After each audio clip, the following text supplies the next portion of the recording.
नमस्कार साथियों, मैं प्रशांत आप सभी लोग का स्वागत करता हूं इस मेंटल हेल्थ के सेशन में। और साथियों, आज मैं कुछ मेंटल हेल्थ से रिलेटेड इंपॉर्टेंट फैक्ट्स यहाँ पे शेयर करने जा रहा हूं। टाइम्स में एक रिपोर्ट में छपी हुई थी और डब्ल्यूएचओ के कुछ आंकड़े आए हैं।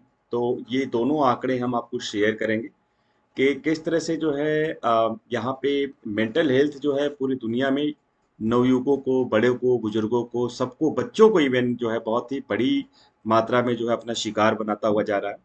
आप देखेंगे कि जो गरीब देश हैं वहाँ पे भी मेंटल हेल्थ की प्रॉब्लम है, और जो बहुत ज़्यादा रिच कंट्री है, जो अमीर देश है, वहाँ पे भी बहुत ज़्यादा मेंटल हेल्थ की प्रॉब्लम है। जहाँ पे बहुत ज़्यादा हाई इनकम है, हाई सोसाइटी है, बहुत ज़्यादा पैसे हैं जहाँ पे, वहाँ पे भी बहुत सारी प्रॉब्लम्स है। तो इसका लेना देना जो है अमीरी और गरीबी के साथ साथ अगर हम देखें तो ये किस तरह से बीमारी जो है अपना शिकार बनाती जा रही है लोगों को, थोड़ा सा उसके बारे में एक डेटा हम आपको यहाँ पे लेटेस्ट बताना चाहते हैं। कोरोना के बाद, कोविड के बाद किस तरह से जो है लोगों के जो है जीवन में एक बदलाव आया है। अगर हम यहाँ पे डेटा शेयर करें मेंटल हेल्थ डिसऑर्डर में, डब्ल्यूएचओ का अगर रिपोर्ट है यहाँ पे बताएं, तो आप देख सकते हैं कि 8 में से 1 इंसान जो है पूरी दुनिया में मेंटल डिसऑर्डर का शिकार है, मानसिक स्वास्थ्य जो है उसका खराब है। और इसमें जो है एक तरह से जो मानसिक स्वास्थ्य है, इसमें इमोशनल और थिंकिंग लेवल पे और बिहेवियर के लेवल पे बड़ी प्रॉब्लम आती है। ज़्यादातर लोगों को नहीं पता है कि मेंटल हेल्थ क्या होता है, या मानसिक स्वास्थ्य खराब कैसे हो रहा है, डिस्टरबेंस क्या होता है, या छोटी मोटी समस्याओं को वो समझ नहीं पाते हैं कि वो इनफैक्ट एक तरह से मेंटल हेल्थ की प्रॉब्लम है। जैसे ज़्यादातर लोग जूझ रहे हैं, लाइफ में स्ट्रगल कर रहे हैं, समस्याओं से ग्रसित होते हैं, तो नॉर्मली मानते हैं कि भाई बेरोजगारी है, पैसा नहीं है, रुपया नहीं है, नौकरी नहीं है, तो इसलिए टेंशन है। लेकिन उनको कई बार ये नहीं पता चलता है कि ये जो टेंशन है छोटे छोटे, किस तरह से उनके मानसिक स्वास्थ्य को खराब कर चुका है।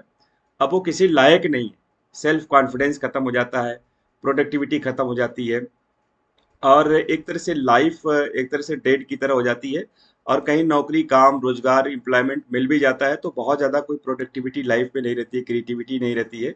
इसका बहुत ही गहरा रिलेशन है मेंटल हेल्थ का। सिर्फ ये नहीं है कि कोई बहुत ज़्यादा टेंशन तनाव में है तो वो बहुत ही ज़्यादा ज़रूरी है। टेंशन तनाव माइल्ड लेवल तक, हल्के फुल्के लेवल तक ज़रूरी है, लेकिन डेली हो रहा है, परसिस्ट कर रहा है, लगातार थ्रेट है, खतरे हैं, डर है, बड़ी प्रॉब्लम है, इमोशनल लेवल पे, चिंतन के लेवल पे प्रॉब्लम है, तो ये एक समस्या है। और आपको जल्दी जो है डॉक्टर के पास दिखाना चाहिए, या काउंसलिंग साइकोलॉजिस्ट के पास, या काउंसलर के पास, या एक अच्छे एक्सपर्ट के पास जाना चाहिए, या कहीं पे भी ऐसे जगह जाना चाहिए जहां आपको हीलिंग मिल सके, आपकी देख रेख हो सके, ताकि आप आगे के जीवन को प्रोडक्टिव बना सके, बेटर बना सके।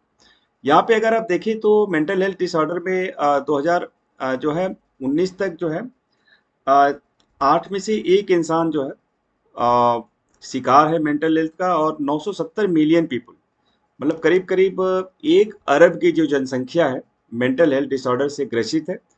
और ये बढ़ता ही गया 2020 में कोविड 19 के तहत, और ये 26%, फिर 28%, इसकी मात्रा बढ़ती गई। इसमें कौन कौन सी बीमारियां हैं मेंटल हेल्थ में? एंग्जाइटी डिसऑर्डर है, दुश्चिंता का विकार है। दुश्चिंता का मतलब नींद ना आना, छटपटाहट है, घबराहट है, पसीना आना, और बार बार बेचैनी होना। और इसमें जो है 2019 में आप देखेंगे 301 million people were living with an anxiety. 301 million लोग जो है एंग्जाइटी से ग्रसित थे, और जिसमें 58 मिलियन बस बच्चे हैं। तो अगर 301 में से 58 मिलियन अगर निकाल दें बच्चों को, तो आप देखेंगे कि एक बहुत ही खतरनाक, बहुत ही भयावह तरीके से बच्चे भी बहुत ज़्यादा इसके शिकार हुए। मतलब बच्चों को ये बीमारी होना, मतलब एंग्जाइटी होना, 58 मिलियन, तो ये मात्रा कम नहीं है। और ये एक बहुत ही खतरनाक संकेत है कि ये बच्चे जब बड़े होंगे तो इनकी प्रोडक्टिविटी, इनका जीवन पे क्या प्रभाव पड़ेगा, आप सोच सकते हैं। और अगर आप नहीं सोच पा रहे हैं तो इसको थोड़ा सा कंसीडरेशन में लाना भी पड़ेगा, आपको सोचना भी पड़ेगा। क्योंकि हमारे लाइफ की क्रिएटिविटी इससे खत्म हो जाती है, हमारी प्रोडक्टिविटी खत्म हो जाती है, आपकी लाइफ की महत्वाकांक्षाएं खत्म हो जाती हैं, जीवन जीने की अभिलाषाएं खत्म हो जाती है, जीवन एक डेड के समान, मृत्यु के समान हो जाता है। इसलिए इसके बारे में सोचना बहुत ज़्यादा जरूरी है। डिप्रेशन जो है आप देखेंगे 2019 में 280 मिलियन पीपल जो है डिप्रेशन के शिकार है, और 280 में से 23 मिलियन सिर्फ बच्चे हैं। यहाँ पे दे सकते हैं डिप्रेशन एक ऐसी चीज होती है कि मतलब एक तरह से एंग्जाइटी और टेंशन, स्ट्रेस के से थोड़ा ज़्यादा होता है। हम डिप्रेशन के बारे में भी डिटेल में क्लासेस लेंगे, बताएंगे वहाँ पे। लेकिन यहाँ पे आप देख सकते हैं कि बच्चों में डिप्रेशन आने का मतलब क्या है। 280 में से 23 मिलियन बच्चे जो हैं, मतलब ये बहुत ही ज़्यादा भयावह है कि बच्चों के अंदर भी जो है डिप्रेशन है। और बच्चों के साथ साथ बड़े लोगों में भी डिप्रेशन है। मतलब ऐसा नहीं है कि बड़े लोगों में डिप्रेशन है तो बड़ी अच्छी बात है और बच्चों में है तो वो खतरनाक बात है। ये कहने का मेरा कोई मतलब नहीं है। मेरा कहने का अर्थ यह है कि किस तरह से बीमारियां जो है तेजी से अपना शिकार बना रही हैं, लोगों के जीवन को एक तरह से खत्म करती हुई जा रही। बाइपोलर डिसऑर्डर जो है आप देखेंगे यहाँ पे 40 मिलियन पीपल में है। बाइपोलर में मतलब एक्सट्रीम जो है, एक्सट्रीम मूड स्विंग होता है, जैसे जल्दी से गुस्सा आना या एकदम से शांत हो जाना, बहुत तेजी से मूड बदलता रहता है। इसके बाद पीटीएसडी पोस्ट ट्रॉमेटिक डिसऑर्डर है। ये भी एक तरह से बड़ी समस्या होती है पोस्ट ट्रॉमेटिक, जिसमें थ्रेटनिंग सिचुएशन होती है, कॉन्फ्लिक्ट की सिचुएशन होती है, अंतर्द्वंद की समस्या होती है, थ्रेट बहुत ज़्यादा खतरा महसूस होता है। और इसके बाद आप स्कीजोफ्रेनिया देख सकते हैं कि 14 मिलियन लोगों में से जो स्कीजोफ्रेनिया है, और इसमें से हर एक 300 में से जो है एक आदमी को स्कीजोफ्रेनिया। स्कीजोफ्रेनिया भी एक बहुत ही खतरनाक भयावह बीमारी है जिसमें आदमी इंसान जो है रियलिटी से कट जाता है। इसके बाद ईटिंग डिसऑर्डर आप देख सकते हैं, खाने की से संबंधित समस्या है। 14 मिलियन में से 3 मिलियन तो बच्चों को ही ईटिंग डिसऑर्डर है। ईटिंग डिसऑर्डर कोई बड़ी अच्छी डिसऑर्डर नहीं है, सुनने में तो ईटिंग लगता है कि खाने पीने से संबंधित है, लेकिन ईटिंग में जो है ये भी एक बहुत ही ज़्यादा डेंजरस है, जो बॉडी के अंदर जो है अलग अलग डिफॉर्मिटी पैदा करता है। इसमें एनोरेक्सिया नर्वोसा होता है, बुलिमिया होता है। ये सारी जो होती है ईटिंग से संबंधित समस्याएं होती हैं।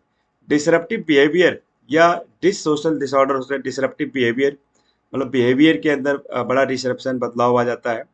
एक तरह से आप देख सकते हैं कि इसके अंदर डिसओबीडियंट बिहेवियर होते हैं या एंटी सोशल एक्टिविटीज़, बहुत सारी प्रॉब्लम्स यहाँ पे आती है। न्यूरो डेवलपमेंटल डिसऑर्डर में जो है एडीएचडी है, और attention deficit hyper activity disorder है, और ऑटिज्म स्पेक्ट्रम डिसऑर्डर है। ये सब इंटेलेक्चुअल डेवलपमेंट से रिलेटेड भी डिसऑर्डर शामिल हैं। ये सब क्लासेस में हमने पहले भी पढ़ाया हुआ है, बहुत सारे डिसऑर्डर्स के बारे में वहाँ पे भी आप लोग देख सकते हैं, रिलेट कर सकते हैं। बाकी अलग से भी इसको हम बताएंगे। अब इसमें सवाल ये उठता है कि कौन है रिस्क पे, निशाने पे कौन है इन बीमारियों के। तो आप देखेंगे कि यहाँ पे जो इंडिविजुअल विद फैमिली, कम्युनिटी, समाज, समुदाय, व्यक्ति, कोई भी हो सकता है। ऐसा नहीं कि किसी खास लोगों को ही होगा या किसी व्यक्ति विशेष को होगा, सबको होगा। तो ये जो है एक बहुत ज़्यादा अवेयरनेस की ज़रूरत है समाज में, और बहुत सारे ऐसे लोग हैं जो अवेयर करें, एक दूसरे को जागरूक करें। किसी भी तरह का टेंशन, चिंता अगर आपके माइंड में सता रहा है बार बार, तो आप हमें इस चैनल पे भी लिखें, हमें बताएं। चूंकि प्रोफेशनल काउंसलर होने के नाते, काउंसलिंग और गाइडेंस के फील्ड में चूंकि मेरा लंबा अनुभव है, तो यहाँ पे मैं उन छात्रों को, उन लोगों को भी हेल्प करना चाहता हूँ जो वाकई जीवन से बहुत ज़्यादा निराश हो गए हैं, दुखी हो गए हैं, परेशान हो गए हैं। लिखे, बताएं, हम प्रॉपर डायग्नोसिस करेंगे, टेस्टिंग करवाएंगे, और इसके बाद हम आपको काउंसलिंग देंगे और या एक्सपर्ट सलाह देंगे कि आपका कहाँ ट्रीटमेंट हो सकता है। ज़्यादा प्रॉब्लम होगी तो आपको साइकेट्रिस्ट के पास भी भेजेंगे, डॉक्टर्स के पास जाएंगे। हाँ, ये है कि सारी चीज़ें ठीक हो जाती हैं, लेकिन ठीक होने के पहले जो है आपको एक्टिव रहना पड़ेगा। अगर आपको अपनी लाइफ को हेल्दी बनाना है, क्रिएटिव बनाना है, अपनी महत्वाकांक्षाओं को पूरा करना है, जीवन में अभिलाषाओं को पूरा करना है, घर परिवार की आशाओं को पूरा करना है, तो आपको जो है अपने ऊपर सबसे पहले काम करना पड़ेगा। तो आज इतना ही रखते हैं इस चैनल में साथियों, लगातार मिलते रहेंगे साइकोलॉजी की सेशन में, और नई नई जानकारी के साथ हम आते रहेंगे आपके सामने। चैनल को सब्सक्राइब कीजिएगा, वीडियो को शेयर कीजिएगा साथियों, ज़्यादा से ज़्यादा फ्रेंड्स को इन्वाइट कीजिएगा। Thank you all, thank you very much.